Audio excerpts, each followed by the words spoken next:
Estudiantes, ¿cómo están? Es un gusto saludarles. Mi nombre es Juan Antonio, del asesor del Sistema Preparatoria Abierta Guanajuato, en el Centro de Asesoría San Luis de la Paz, mi prepa San Luis en Facebook. Capítulo 5 del módulo 11, unidad 3, deuda externa, tasas de cambio y tasas de interés en el desarrollo de la crisis asiática de 1997 a 1998.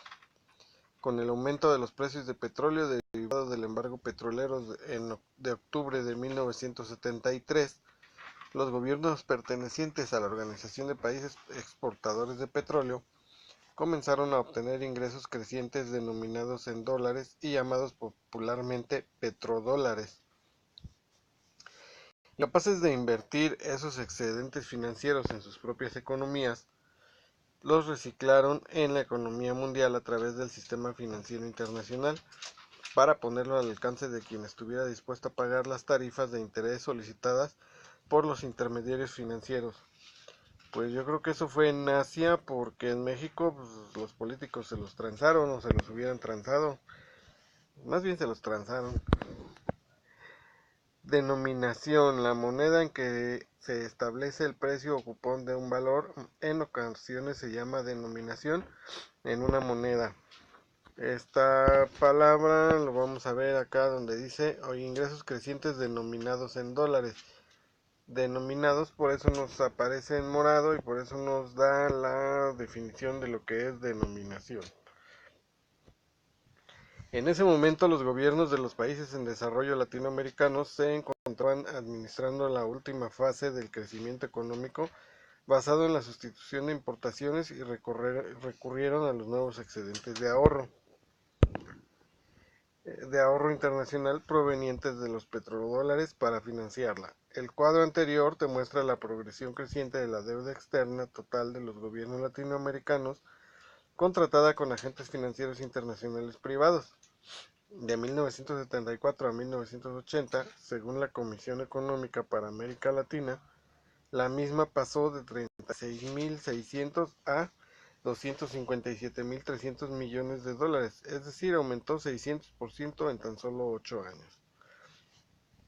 Viene una tabla en donde nos dice cómo fue los millones, la deuda externa total de América Latina en millones de dólares, en donde la Comisión Económica para América Latina nos presenta unos datos y luego nos dice otras fuentes.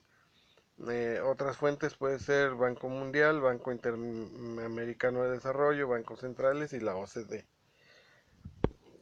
Por otra parte, el contexto económico había estado marcado por un rápido incremento de los precios de petróleo, de las materias primas agrícolas y de los metales. Sin embargo, durante el tránsito de los 70 a los 80 y como consecuencia de la recesión global inducida por el aumento de precios de petróleo, la demanda internacional de las materias primas producidas por las economías en desarrollo decreció, provocando una reducción progresiva de los precios de las mismas. A ver, dice aquí, la demanda internacional de las materias primas producidas por las economías en desarrollo. Es decir, las economías en desarrollo producían un tipo de materias y se dejaron de consumir o se consumieron en menor medida. Esto a razón del aumento de los precios de petróleo, y lo que sucede es que como había menos demanda, obviamente bajaron los precios de esas mismas materias primas. Con ello, los ingresos de los gobiernos de los países en desarrollo se vieron disminuidos, afectando drásticamente su solvencia económica. Así, en 1982, los gobiernos de México, Argentina y Brasil se vieron obligados a declarar una moratoria para el pago de la deuda externa y entraron en una de las fases más difíciles de la historia reciente de América Latina. El crecimiento económico fue mínimo, la inflación alcanzó niveles inusitados, el desempeño y la disminución del ingreso real de la población provocaron la difusión de la pobreza. Para saber más, la sustitución de importaciones fue puesta en práctica por los gobiernos de países en desarrollo para promover la industrialización. Como indica el término, los gobiernos buscaron producir en sus países una parte de los productos manufacturados hasta entonces hasta entonces importados. Durante el periodo 1982 a 1989, los gobiernos en suspensión de pagos de la deuda tenían ingresos limitados y, para recibir recursos financieros frescos provenientes del Fondo Monetario Internacional, debieron aceptar los denominados programas de ajuste estructural, diseñados por los especialistas del mismo fondo. ¿Recuerdan aquellos programas de ajuste estructural que habíamos visto en capítulos anteriores? Bueno, pues aquí está un ejemplo de cómo se aplicaron esos programas, en dónde se aplicaron, para qué sirvieron. Diseñados por los especialistas del mismo fondo. Ok. Los gobiernos en bancarrota debieron aplicar medidas que deterioraron las condiciones de vida de la población. Ajustaron las finanzas públicas para tornarlas superavitarias. La reducción del gasto público acentuó las tendencias recesivas de unas economías altamente dependientes del gasto gubernamental. Suprimieron subsidios a productos de consumo masivo, provocando espirales inflacionarias que afectaron esencialmente a los sectores sociales más desfavorecidos. Esta parte de los subsidios es un ejemplo del aumento de las gasolinas en el tiempo actual, en donde el gobierno deja de subsidiar, deja de hacer ciertas concesiones, y entonces empezamos a pagar el precio real de los combustibles. Sometieron la paridad de las monedas nacionales con el dólar al libre juego de la oferta y la demanda, provocando evaluaciones recurrentes. Ya habíamos hablado también de esta liberación del precio del dólar, en donde se aumenta en desproporción o se aumenta súbitamente el precio del dólar. Aumentaron las tasas de interés con el fin de retener los capitales, limitando el acceso al crédito a actores económicos privados castigados por la inflación. Privatizaron los activos productivos públicos en sectores económicos considerados hasta entonces como estratégicos. El resultado fue la creación de una nueva clase empresarial que pagó precios irrisorios por las grandes empresas estatales. Aquí ejemplo Telmex, donde se habla de que Salinas de Gortari es el dueño y su familia y varias así cosas, varias personas más conocidas.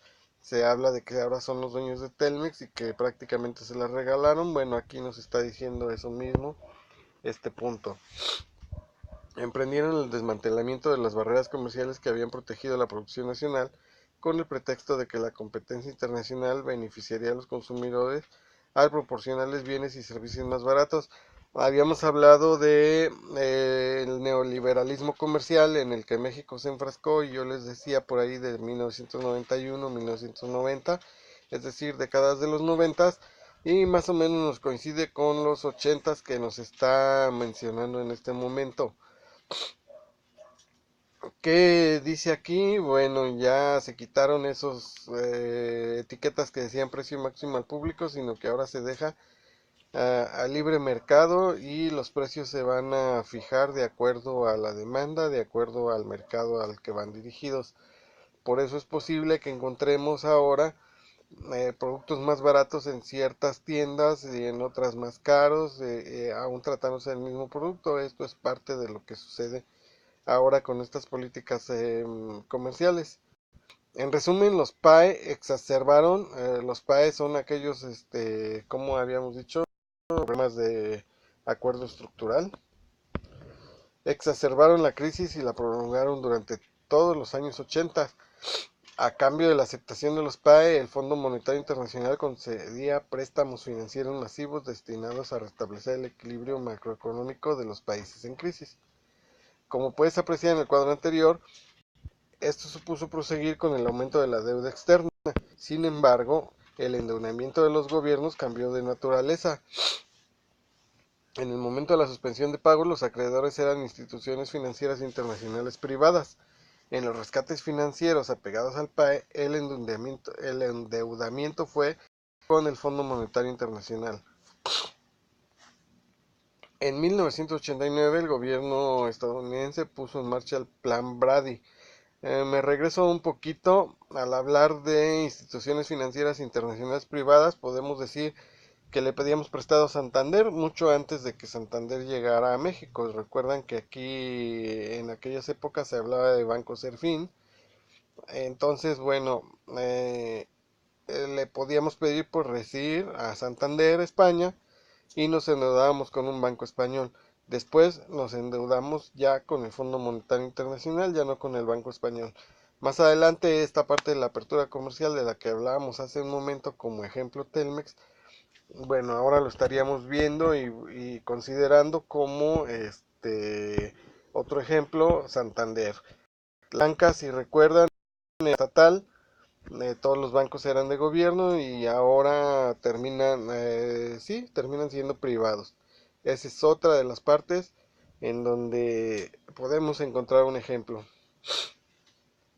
Nuevamente retomo el plan Brady, debido a Nicholas Brady, entonces secretario del Tesoro, consistente en ofrecer a los gobiernos deudores 4 opciones para aligerar la carga de la deuda: la reducción de una parte del capital principal adeudado, la disminución de las tasas de interés bajo las cuales fueron contratadas las deudas, la prolongación del plazo de pago y la concesión de nuevos créditos. Con el plan Brady, la posición financiera de los gobiernos deudores fue estabilizada. No por ello los responsables de las decisiones económicas establecieron mecanismos para evitar el endeudamiento con el exterior. Por el contrario, como puedes apreciar en el cuadro anterior, en 1990 la deuda latinoamericana alcanzaba los 439.700 millones de dólares. En 1992, y como consecuencia de una nueva reducción de los precios de los principales productos de exportación, el gobierno mexicano volvió a estar al borde de la bancarrota. La situación volvió a repetirse en 1995, como consecuencia de la salida masiva de capitales resultantes de la devaluación del peso en diciembre de 1994. En cada una de estas ocasiones, el gobierno mexicano volvió a recurrir a los programas de rescate financiero y a los PAE asociados a ellos. La deuda externa era cada vez más un asunto entre los gobiernos endeudados y el Fondo Monetario Internacional. Asimismo, la inevitable situación económica en gran medida era explicada por las medidas de política económica impuestas mediante los programas de ajuste estructural. Bien, temas para buscar: Fondo Monetario Internacional, que ya lo había visto al principio de la unidad. Luego sigue el error de diciembre, búsquenlo, por aquí nos debe aparecer alrededor de 1994 también. Más adelante busquen el plan de proteccionismo, o más bien neoliberalismo comercial, para que vayan entendiendo un poco más. Relacionen ¿cómo se llaman? Estos conceptos, relaciónenlos en el tiempo con las mismas fechas que nos está dando aquí nuestro material, que todos nos van a coincidir sobre los años 80, los años 90, 92, 95 y 94, etcétera. Para el próximo tema, sección 11, la deuda externa y la crisis asiática de 1997 y 1998. Mi nombre es Juan Antonio, asesor del Sistema Preparatoria Abierta Guanajuato, en el Centro de Asesoría de San Luis de la Paz. Ha sido un gusto, hasta pronto, muchas gracias por permitirme entrar a sus hogares a través de este medio. Por favor, suscríbanse, un clic allí donde dice me gusta, y sus sugerencias para mejorar el material en la zona de comentarios. Hasta pronto, gracias.